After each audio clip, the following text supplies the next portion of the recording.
What's up, guys? Welcome back to the channel. So Monster Hunter Wilds is a game I've tested a few times on all the handhelds, and it's a rough experience that I really haven't recommended anywhere, even on more powerful handhelds than the Steam Deck. But recently it got its title update with a lot of new content and features, and it stopped working or launching altogether on the Steam Deck. But we've had a Proton hotfix, it would appear today, that has made the game work again properly here thanks to Valve. Now, I'm pretty much sticking with old settings I've had, which is just 800p, uncapped frame rate, no VSync. You can use FSR if you're going to use frame generation. If you're not going to use frame generation, I kind of recommend going XeSS, and we'll take a look at that as well. And then I've just typically used the lowest preset when I've been testing this game out.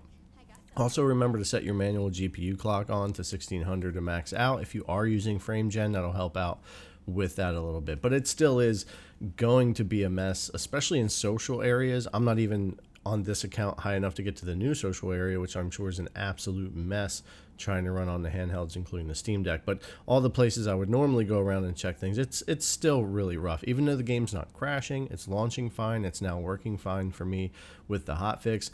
Obviously, there isn't a lot they're going to be able to do or are doing anytime soon when it comes to handheld performance, be it the Steam Deck or maybe the Z1 Extremes or anything like that. They all are pretty rough. Now, at least with frame generation, some of the other devices are a good bit more playable, but since launch, the Steam Deck's always been pretty rough. Now, again, if you want to go to not using frame generation and you just want to use the upscaling, I would go with XeSS. It's a bit cleaner. You can use Ultra Performance, which it defaults to, or Performance.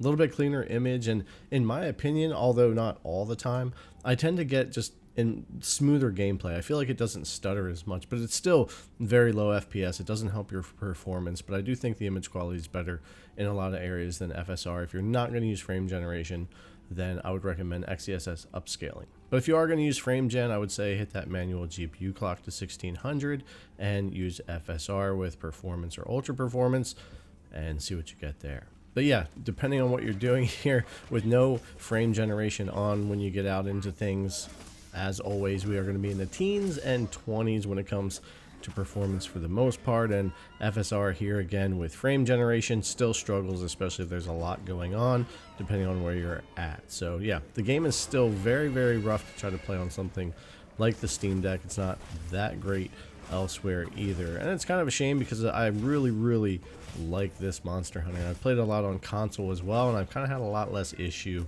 with it there, at least for now.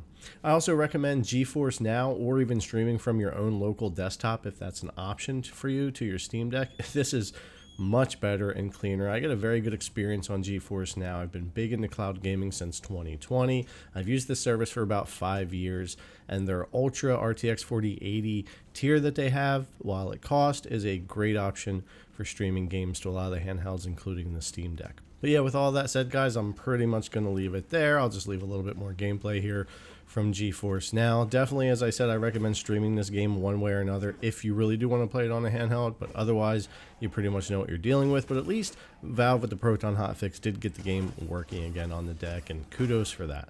Anyways, guys, thanks a lot for coming and check out the video. As always, I really appreciate it, and I'll see you in the next one.